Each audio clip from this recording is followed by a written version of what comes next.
ॐ अज्ञानतिमिरान्धस्य ज्ञानाञ्जनशलाकया चक्षुरुन्मिलितं येन तस्मै श्रीगुरुवे नमः। श्रीचैतन्यमनोभीष्टं स्थापितं येन भूतले स्वयं रूपः कदा मह्यं ददाति स्वपदान्तिकं। वन्देऽहं श्रीगुरो श्रीयुतपादकमलं श्रीगुरुन् वैष्णवांश्च श्रीरूपं साग्रजातं सहगना रघुनाथान्वितं तं सजीवं साद्वैतं सावधूतं परिजनसहितं कृष्णचैतन्यदेवं श्रीराधाकृष्णपादान् सहगना ललिता श्रीविशाखान्वितांश्च। हे कृष्ण करुणा सिंधु दीनबंधु जगत्पते गोपेश गोपिकाकान्त राधाकान्त नमस्तुते। तप्त कांचन गौरांगी राधे वृंदावनेश्वरी वृषभानुसुते देवी प्रणमामि हरिप्रिये। वाञ्छाकल्पतरुभ्यश्च कृपा सिन्धुभ्य एव च पतितानां पावनेभ्यो वैष्णवेभ्यो नमो नमः। जय श्री कृष्ण चैतन्य प्रभु नित्यानंद श्री अद्वैत गदाधर श्रीवासादि गौर भक्त वृंद। हरे कृष्णा कृष्ण कृष्णा हरे हरे हरे राम राम राम हरे हरे। हरे कृष्णा कृष्ण कृष्णा हरे हरे हरे राम राम राम हरे हरे। हरे कृष्णा कृष्ण कृष्णा हरे हरे हरे राम राम राम हरे हरे। हरे कृष्णा। सभी का पुनः स्वागत है इस प्रतिदिवसीय भागवत कथा में। हम चर्चा करेंगे अवंती ब्राह्मण का कथा, जो कि श्रीमद् भागवतम के 11वें स्कंध 11वें स्कंध के 23वें अध्याय में 11:23 23वें अध्याय में ये पूरा अवंती ब्राह्मण का कथा वर्णन है। मैं कुछ श्लोक इनमें से लिया था, लेके इनको समझने का प्रयास कर रहा था। तो मैं, जिनके पास श्रीमद् भागवतम है, वो 11वें स्कंद के 23 चैप्टर 23वें अध्याय निकाल सकते हैं। और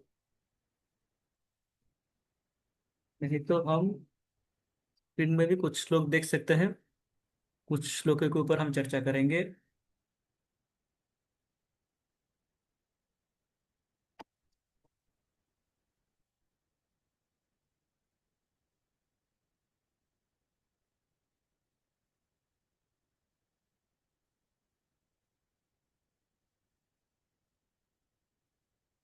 हरे राम हरे राम राम राम हरे हरे।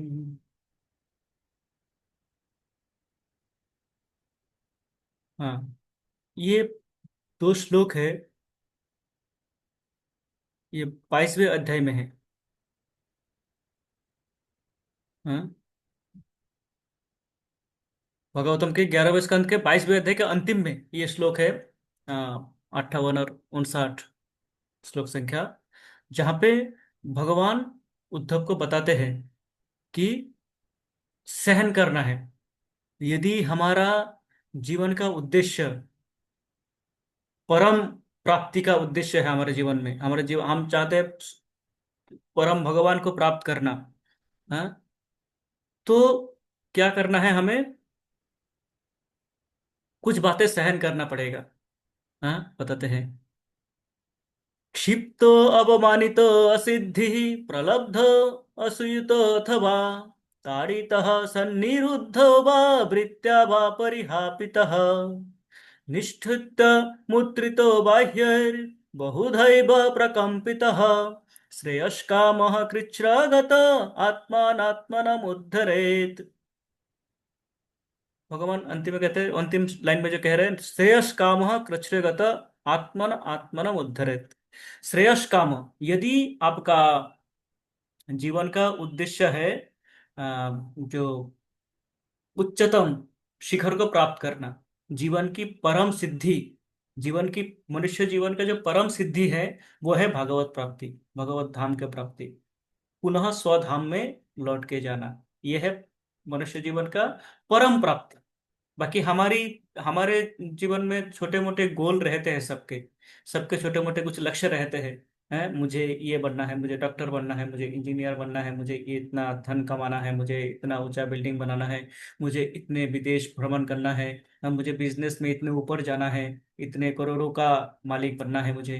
इस प्रकार के हमारे जीवन के सभी के कुछ लक्ष्य है, लक्ष्य हमने बांधे हुए, तो वो लक्ष्य है कि वो, पर वो परम लक्ष्य नहीं है। कारण जब वो लक्ष्य प्राप्त करते हैं तो उसके ऊपर पुनः लक्ष्य निर्धारित हो जाते हैं। मान लीजिए मैं सोचता हूँ कि मुझे एक जॉब मिल जाए जो कि मुझे 2 लाख रुपया महीना दे। वो जब मुझे मिल जाएंगे तब मेरा टारगेट क्या हो जाएगा? अ, अभी दो तो मिल गया, अभी चाहिए क्या? 3। अभी कुछ ऐसा करूँ कि 3 मिल जाए, 3 मिलना चाहिए। मैं बन गया मैनेजर, मुझे जनरल मैनेजर बनना चाहिए, मुझे क्या बोलते हैं, वीपी बनना चाहिए, जो भी मैनेजमेंट में जो भी हायर हायरार्की में बढ़ते जाना है।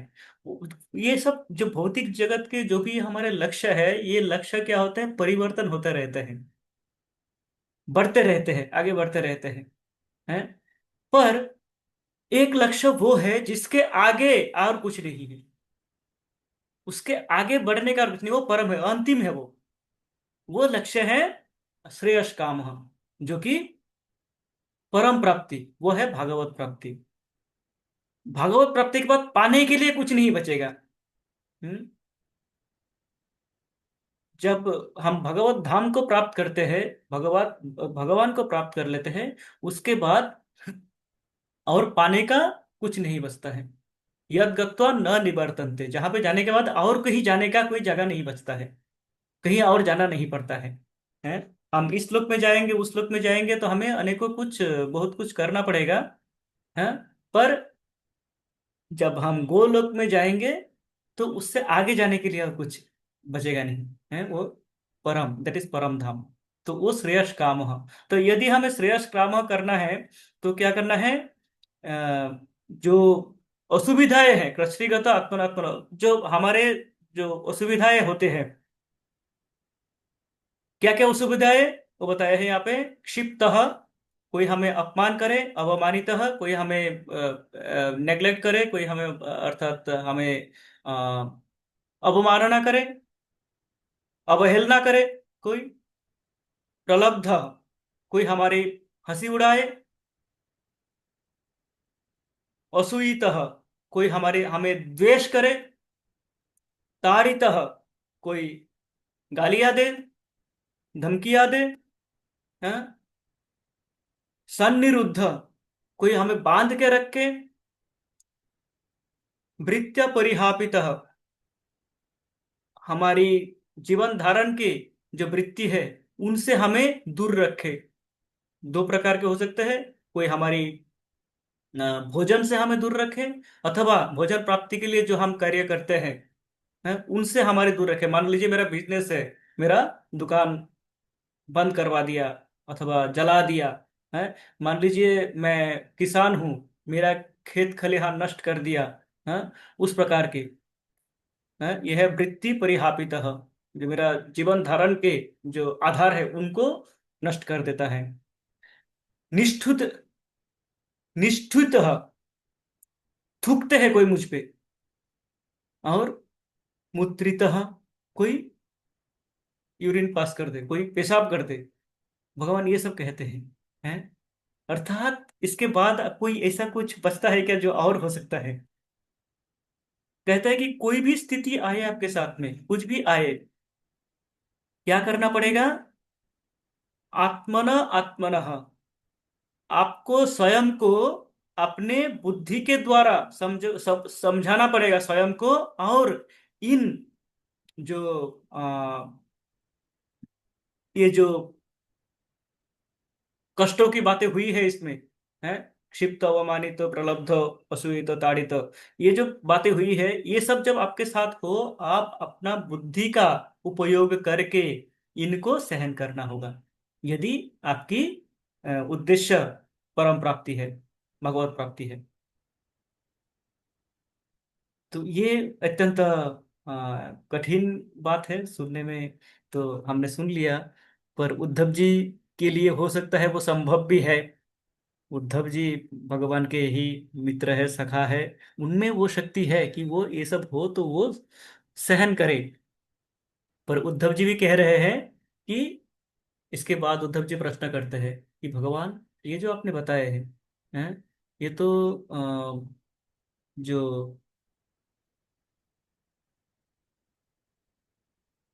बहुत ही उच्च स्थित विदुषाम अपि विश्वात्मन, विदुषाम अपि, जो अत्यंत ज्ञानी गुणी, हाँ, 61 संख्या श्लोक संख्या में बताते हैं उद्धव जी। कहते हैं कि सुधु सहमिव मन्ये आत्मनि असत अतिक्रमम, विदुषाम अपि विश्वात्मन प्रकृतिर्हि बलीयसी, रीते तत् धर्म निरतान शांतास्ते चरणालयान, सुधु सहमिव मन्य आत्मन असदत्त।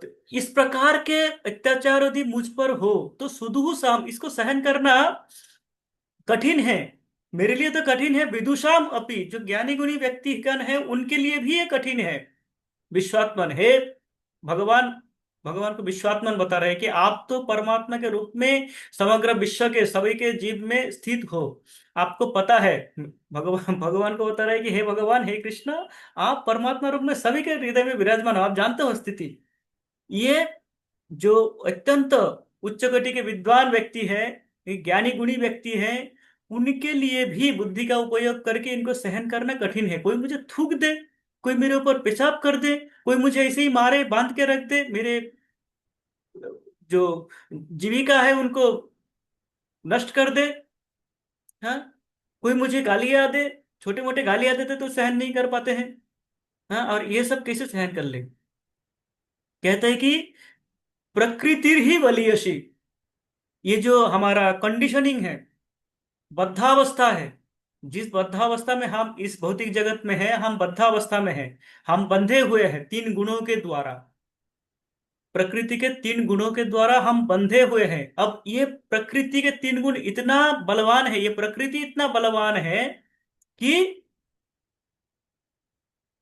साधारण मनुष्य को तो दूर की बात, जो ज्ञानी गुणीजन है वो भी इनको सहन नहीं कर पाते हैं। पर कहते हैं रीते, पर इसमें एक्सेप्शन है। उद्धव जी कहते हैं कि हाँ, कुछ एक्सेप्शन है भगवान, मैं जानता हूं आप कहोगे कुछ एक्सेप्शन है। कौन? रीते तद धर्म निरतान, जो आपका चरणालयान, आपका चरण कमलों का आश्रय लेके जो आपके भक्ति करते हैं, उन कुछ गिने चुने भक्तों को छोड़ के, अर्थात उद्धव जी कह रहे हैं कि आपके भक्तगण ये सहन कर लेंगे। इसका उदाहरण है, आपके भक्तगण सहन करते हैं, कारण वो जानते हैं कि यदि मैं इसे छोड़ दूं तो कृष्ण बोलेंगे क्यों नहीं करते हैं, बहुत हमारे मेरे भक्त ऐसे बहुत है। प्रहलाद महाराज देखो 5 साल में इतने सारे सहन कर लिए हैं। 5 साल के आयु में वो इतने सारे कष्ट सहन कर लिए, आप क्यों नहीं कर सकते हो। तो इसलिए उन्होंने बता दिया कि आपके कुछ भक्त है गिने चुने, वो सहन कर सकते हैं।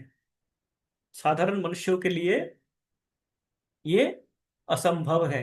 कैसे, क्या रास्ता है, किस प्रकार करें, वो बताते हैं। हम्म? किस प्रकार से इसको सहन करें। तब भगवान इनको अ, अवंती ब्राह्मण का कथा सुनाना प्रारंभ करते हैं। तब वो कहते हैं, हाँ, आपने जो बताया है, आप जो बता रहे हो, तब जो को कहते हैं कि वो सत्य है। ये साधारण मनुष्यों के लिए संभव नहीं है इसको सहन करना। हम्म? कहते हैं कि मन यदि एक बार, किसी का मन यदि एक बार विक्षिप्त हो जाए, हम जिसको कहते हैं कि मन उठ गया मेरा, हाँ, उसे तो मन उठ गया मेरा। तो मन यदि उठ जाए किसी से, किसी कार्य से, तो उसको पुनः सुस्थिर करके उसमें लगाना, यह अत्यंत कठिन कार्य है। हमारा गुस्सा किसी व्यक्ति पे आ जाए, किसी व्यक्ति से हम नाराज हो जाए, साधारण किसी व्यक्ति से नाराज हो जाए, हमारे घर संसार में ही पति पत्नी में झगड़ा हो जाते हैं, उसको सेटल करने में कई दिन लग जाते हैं, कई बार महीना लग जाते हैं, उसको पुनः सुस्थिर करने के लिए, जबकि पता है कि दोनों को रहना है साथ में, दोनों साथ में रहेंगे भी, एक दूसरे से प्रेम भी है, उसके बाद भी जो मनमुटाव होते हैं उनको पुनः जोड़ना, ये समय लग जाता है। पिता पुत्र में होते हैं, माता पिता माता के साथ पुत्र कन्याओं का होता है, भाई बहन में होता है, घर घर में ही इस प्रकार का संघर्ष हो जाता है, तो उसको पुनः सुस्थिर करना कठिन हो जाता है। अन्य व्यक्तियों के साथ में हो तो मुश्किल ही है, जिंदगी भर माफ नहीं करेंगे तुम्हें। हैं, ये हमारा प्रयास रहता है कि माफ ना नहीं कर सकते हैं। इतनी बड़ी बात कर दी, बात कह दी, उसी में हम कहते हैं कि नहीं, तुमको तो माफ नहीं किया जा सकता है। तो ये भगवान कहते हैं कि हाँ, ये कठिन है। मन यदि एक बार उठ जाए, विक्षिप्त हो जाए, ऐसे भी व्यक्ति है जो भगवान की भक्ति में आते हैं, आके कुछ बात हो जाती है, वो इस्कॉन छोड़ दिए, ये नहीं करना है भगवान को, भगवान को ही छोड़ दिए, ऐसे है व्यक्ति का। कारण क्या है? मन उठ गया। कहते हैं कि मन को यदि एक बार चोट पहुंचा दिया जाए, भगवान कहते हैं कि आ, जो तीर तीर से अगर हमारे ऊपर तीर से आघात किया जाए, कोई तीर छोड़े, तीर आघात करता है तो वो क्या करेगा, हमारे शरीर को छेद करेगा। वो जो हमें क्षत पहुंचाएंगे, वो जो हमें घाव पहुंचाएंगे, उसके द्वारा हमें जितना दर्द होगा, जितना परेशानी होगी, जितनी कठिनाई होगी, जितना कष्ट होगा उस तीर के कारण, कहता है कि अ, अपमान के अपमान रूपी तीर जो है, वो उससे अधिक कष्ट प्रदान करते हैं मनुष्यों को। एक तीर छोड़ दे, हम कहते भी है कि इससे अच्छा तो मुझे मार ही डालते, ये बात कहने से अच्छा तो मुझे मार ही डालते, ऐसी बात कह दी तुमने, हैं, इससे अच्छा तो मुझे जहर दे देते, मैं पी के मर जाता है। क्या है कि वो बात आपने जो कह दी मुझे, जिस प्रकार से आपने मुझे अपमान किया, वो अपमान मेरे लिए वो चाकू छुरी से आघात से अधिक कष्टदायक है। ये हमारा मानना है, भगवान ये कहते हैं, भगवान स्वयं कहते हैं, हाँ ये इस प्रकार होते हैं भौतिक जगत में कि आपके जो कठिन बातें हैं अथवा अपमानजनक बातें हैं, वो हमारे हृदय के इस प्रकार विदीर्ण कर देते हैं कि हम उसको मानते हैं कि उसको हम सहन कर ही नहीं पाएंगे। हम्म। इस स्थान पे भक्ति सिद्धांत सरस्वती ठाकुर कहते हैं कि शिला प्रभुपाद भी कई बार इसको कहे हैं कि जब कोई भगवान के भक्ति पथ में आगे बढ़ना चाहते हैं, जब कोई व्यक्ति समस्त कुछ छोड़ के, सब कुछ छोड़ के भगवत भक्ति के पथ में आगे बढ़ना चाहते हैं, उनको इस प्रकार के अवमाननाओं का सामना करना पड़ता है। कोई लोग उपेक्षा कर देते हैं, कोई लोग अपमान कर देते हैं। और ऐसे हमारे भक्तजन, भक्ति सिद्धांत सरस्वती ठाकुर के समय में भी देखा गया है, उनके शिष्यों के ऊपर अत्याचार हुआ है, समाज का, उस समय के समाज व्यवस्था उनके ऊपर आक्रमण करने का प्रयास किए। शिला प्रभुपाद के शिष्यों के ऊपर हमने देखे हैं कि जो विदेशी शिष्यगण जब भारत में आए थे, उनके ऊपर अत्याचार हुए हैं। विदेशों में भी विभिन्न प्रकार के अत्याचार हुए हैं, लीगल केसेस हुए हैं। तो ये कहते हैं कि भागवत भक्ति में पथ में जब जाएंगे, हम भी देखते हैं साधारण, इसमें कहेंगे कोई कि साधारण तो जो जानते नहीं है हंसी उड़ा देंगे, "ए, हरे कृष्ण वाले हैं तो, धोती में निकल गए।" कोई बोल देंगे, अच्छा, हाँ, सड़क पे खड़े होके गीता बेचते हो? हाँ जी, बेचता हूँ, गीता बेचता हूँ। है, तुम्हारा कोई काम नहीं है, सड़क के किनारे पे गीता बेचने लग गए। मेरे मैनेजर मुझे बोल रहा था। मेरे मेरे लास्ट कंपनी के मैनेजर, यार सुगंध, ये तो गीता बेचते हैं, आप भी इसे करते होगे सड़क में? मैं बोला, हाँ मैं तो रेड लाइट में खड़े होकर बेचता हूँ, और बाई चांस आप मिल गए तो आपको तो मैं दूंगा ही अवश्य।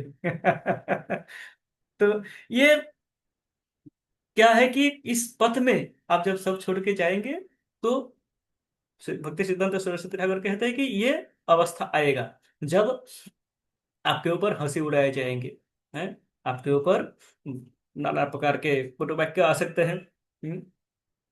कई बार मुंह के ऊपर दरवाजा बंद कर दिया है, बंद कर दिए इस प्रकार से, जाओ। है। तो ये बातें हो सकती है, तो साधारण है। यहाँ पे हमने जो चर्चा किया था, जो शिला प्रभुपाद के लीलामृत में वर्णन है, कि किस प्रकार उनके शिष्यगण उस समय किस प्रकार पुलिसी यातना, सामाजिक यातनाओं का सामना किया। हाँ। सड़क पे कीर्तन कर रहे हैं और उनके ऊपर लाठीचार्ज हुआ। मंदिर में पूजा कर रहे हैं माताएं, पुलिस आके बाल पकड़ के खींच के लेके जा रहे हैं, मंदिर तोड़ रहे हैं। ऐसे ऐसे घटनाएं हुई है अभी 50 वर्ष पूर्व। पर भक्तगण ये क्या कर रहे थे? सहन कर रहे थे, उनको सहन करना है। पर साधारण मनुष्यों के लिए साधारण बात नहीं है, वो भक्ति छोड़ देंगे, बोलेंगे नहीं हो सकता है, क्या करना है मुझे, मैं पूजा कर रहा हूँ, भगवान का नाम कीर्तन कर रहा हूँ, मुझ पे लाठीचार्ज है, भगवान तो है ही नहीं। भगवान नहीं है जी, भगवान बचाने के लिए नहीं आएंगे, इसे कहते हैं लोग, छोड़ के चले जाएंगे। तो भगवान कहते हैं, भगवान यहाँ पे ही कह रहे हैं कि हाँ ये सत्य वचन है, ये असंभव है। कारण किसी को अपमान करते हैं, अपमानजनक बातें करते हैं, तो उनके लिए वो तीर से भी अधिक कष्टदायक बन जाते हैं। हम्म। तो इस समय वो उदाहरण देते हैं कि मैं आपको, उद्धव जी को कहते हैं कि मैं आपको समझाता हूँ एक उदाहरण से। एक व्यक्ति थे जो कि अवंती नामक एक देश में एक ब्राह्मण कुल में जन्मे एक व्यक्ति थे। उनका वर्णन करते हैं। वो कहते हैं कि वो ब्राह्मण उच्च कुल में जन्म हुए थे, ब्राह्मण थे। हाँ। और पर वो किस में थे? वो वाणिज्य अर्थात व्यवसाय में युक्त थे। यद्यपि उनका जन्म ब्राह्मण कुल में हुआ, वो क्या करते थे? बिजनेस करते थे, व्यवसाय करते थे। हैं? व्यवसाय करके और कृषि कार्य करते थे, करके वो अनेकों धन उपार्जन किए, प्रचुर मात्रा में धन उपार्जन किए उन्होंने। हाँ। पर उनका क्या था? एक प्रॉब्लम थी। वो अत्यंत कृपण थे, कंजूस थे, भयंकर कंजूस थे वो ब्राह्मण।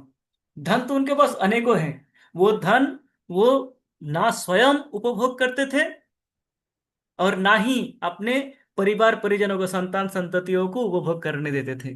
अर्जन करते थे, जमा करके रखते थे। कई बार वो अपने स्वयं के जो जो प्रयोजन है, भौतिक शरीर को रक्षण के लिए जो प्रयोजन है, 3 बार भोजन, ये भोजन को भी वो 3 की जगह एक बार कर लेते थे, चलो एक बार में हो जाएगा, 2 बार का पैसा बचा लो। इतने भयंकर वो कृपण थे, कंजूस थे। हम्म। तो इस कंजूसता के कारण उनका धन तो जमा हो रहा था, पर उनके जो परिजन थे, उनके जो अ, परिवार के अन्य सदस्य थे, वह उनसे अत्यंत दुखी रहते थे, कुपित रहते थे। हैं? हम हमारे अ, भी संसार में देखेंगे, इस जगत में इस प्रकार है। माता पिता जब तक उपार्जन करके संतान का लालन पालन किए, हाँ, माता पिता ठीक थे। जब माता पिता वृद्ध हो गए, तो क्या हुआ? माता पिता को वृद्धाश्रम में छोड़ दिया गया। क्यों? क्योंकि अभी धन नहीं आ रहे हैं उनसे, उपार्जन नहीं आ रहे हैं। तो उसी प्रकार के हैं हम। ये अवंती के ब्राह्मण जिनका उदाहरण दिया जा रहा है, अत्यंत कठिन हृदय के थे। हैं? उनके लिए पैसा ही सब कुछ था, धन ही सब कुछ था उनके लिए। वो धन जमा करते थे केवल अपने पुत्र कन्या, अपने दामाद, पुत्र वधू, अपने स्वयं के पत्नी, और जो अन्य अन्य रिश्ते नाते हैं, किसी का वो समादर नहीं करते थे। उनके घर में कोई आए तो, जो जिस प्रकार से कोई घर में आते हैं, साधारणतः क्या होते हैं, हमारे घर में आते थे, हम बिठाते, कुछ पूछते हैं कि कुछ चाय पानी है। ये संस्कार है भारत में कि आते हैं कोई तो उनको कुछ भोजन पूछा जाता है। तो वो उनके घर में वो सत्कार नहीं होता था। कोई भी जो आमंत्रित व्यक्ति आते थे अथवा कोई भी व्यक्ति आते थे, उनका समादर नहीं होता था। कारण ये पैसा खर्च नहीं करना चाहते थे। ये अवंती के ब्राह्मण इतने कंजूस थे। उसके कारण क्या हुआ, धीरे धीरे उनके परिवार उनके विद्वेषी हो गए। उनके परिवार के, उनके ही परिवार के जन उनके विद्वेषी हो गए। हम्म।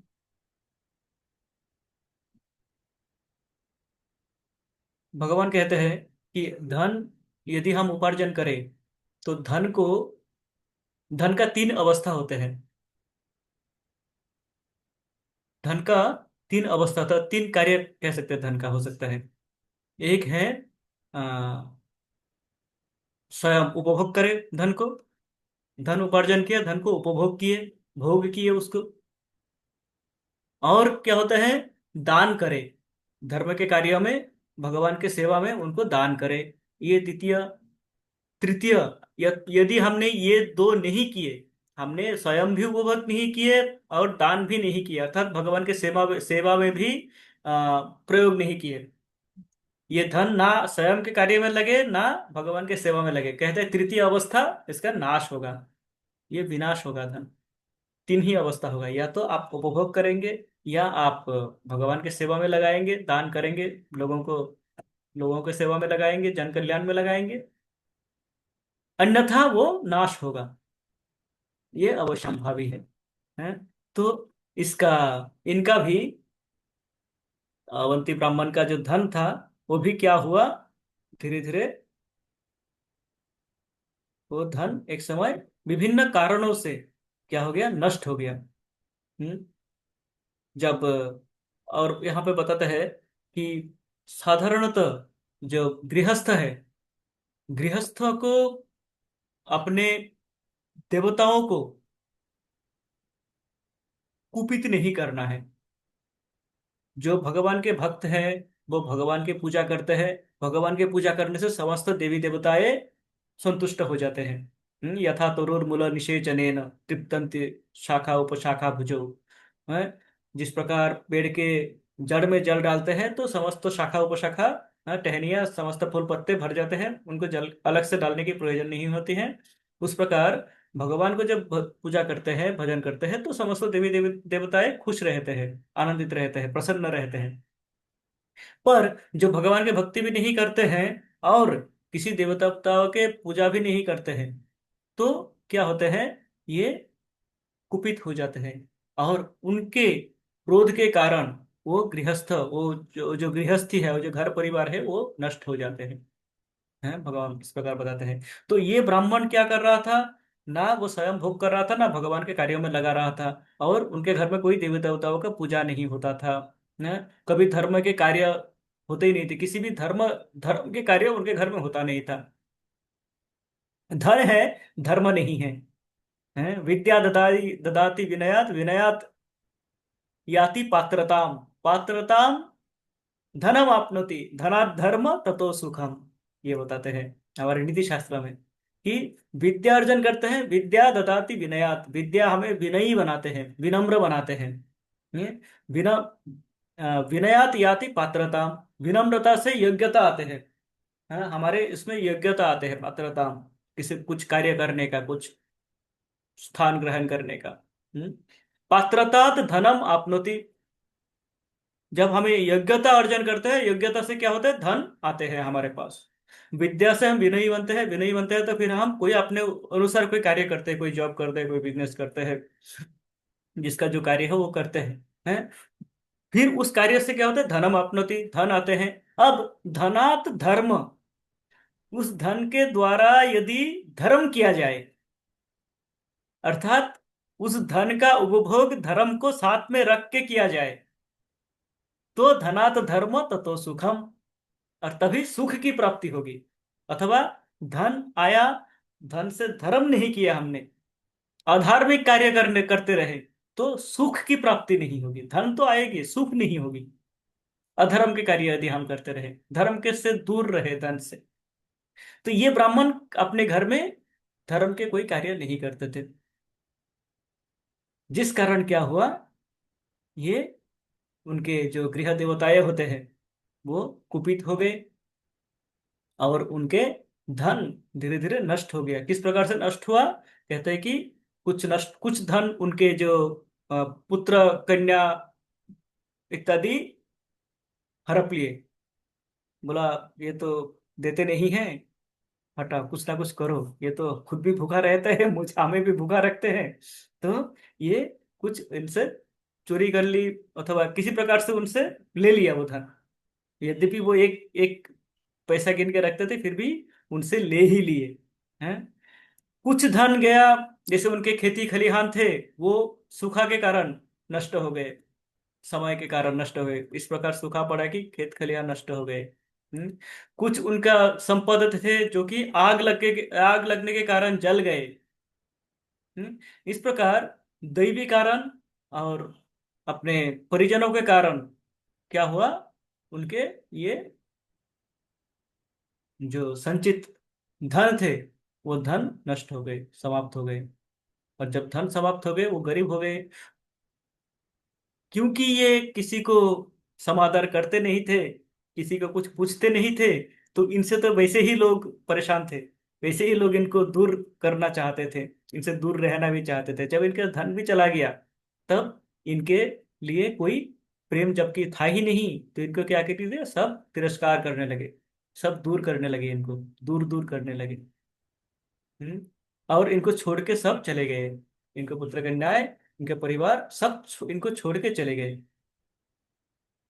और इस समय, इस स्थिति में जब आए वो ब्राह्मण, हाँ, तब वो मनन करने लगे स्वयं के भीतर कि मैंने अनेकों धन उपार्जन किया, पर इस धन से क्या किया मैंने?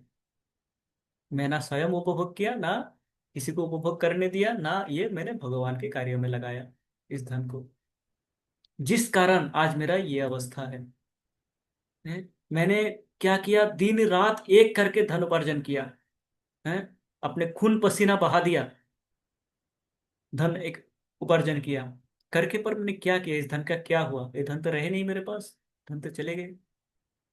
हम्म। और आज मैं इस अवस्था में आया हूं कि मेरे पास कोई नहीं है, मेरे अपना कोई भी नहीं है। इस स्थिति में इनको, इस ब्राह्मण को कुछ साक्षात्कार होते हैं, आत्म साक्षात्कार होते हैं। वो कुछ समझते हैं, कुछ उनके समझ में आते हैं जीवन की कुछ सच्चाइयाँ। हाँ, तो हम इसके विषय में आगे चर्चा करेंगे। ये यहाँ से उनके जो रियलाइजेशन है, उस ब्राह्मण के उस ब्राह्मण के जो आत्म साक्षात्कार है, वो प्रारंभ होते हैं। वो किस प्रकार स्वयं के कर्मों का एनालाइज करते हैं, जो जो उन्होंने किया है, वो कहाँ कहाँ भूल किया है उन्होंने, और क्या करना चाहिए था। हाँ? और उनका जो मूल कारण क्या है, अनेकों कारण है, उनका जो मूल कारण है, रूट कॉज, वो क्या है, वो मूल कारण को निकालते हैं वो, और उसका विश्लेषण करते हैं। करके वो बताते हैं कि हमें क्या करना चाहिए। वो बताते हैं कि मुझे क्या करना चाहिए था, क्यों मेरा ये स्थिति हुई, इस प्रकार से। तो हम इसके विषय में आगे चर्चा करेंगे, आगे अगले सत्र में जब भी हमें समय होगा। और हम देखेंगे कि भगवान इस अ, घटना के द्वारा हमें क्या शिक्षाएं दे रहे हैं, क्या शिक्षाएं उद्धव जी को दिए हैं, और हमें क्या क्या शिक्षा ग्रहण करना चाहिए। आप सभी का असंख्य धन्यवाद। आप रहे। प्रभु जी का ये भी एक आग्रह था कि सभी जन ज्वाइन करें, अधिक से अधिक मात्रा में, और भगवत कथा सुने। तो वो प्रभु जी का जो अनुपस्थिति है, वो मैं पूरा नहीं कर सकता है। मुझ में इतना सामर्थ्य नहीं है कि मैं उनका अनुपस्थिति को पूरा कर दूं। पर भगवत कथा हमारा अविरल चल सकता है, चलता रहेगा। और आपके आशीर्वाद से ही वो संभव है, आप सभी के आशीर्वाद से आज हमने भगवान के विषय में चर्चा की है। आप सभी को असंख्य धन्यवाद। इसी प्रकार आशीर्वाद का वर्षा करते रहे। वाञ्छाकल्पतरुभ्यश्च कृपा सिन्धुभ्य एव च पतितानां पावनेभ्यो वैष्णवेभ्यो नमो नमः। श्रील प्रभुपाद की जय, श्रील गुरुदेव की, समस्त भक्त वृंद की जय। गौर प्रेमानंदे। हरि हरि बोल। हरे हरे हरे कृष्ण। हरे आज कृष्ण। ये समाप्त करते हैं। हरे कृष्ण। धन्यवाद प्रभु जी। कृष्ण।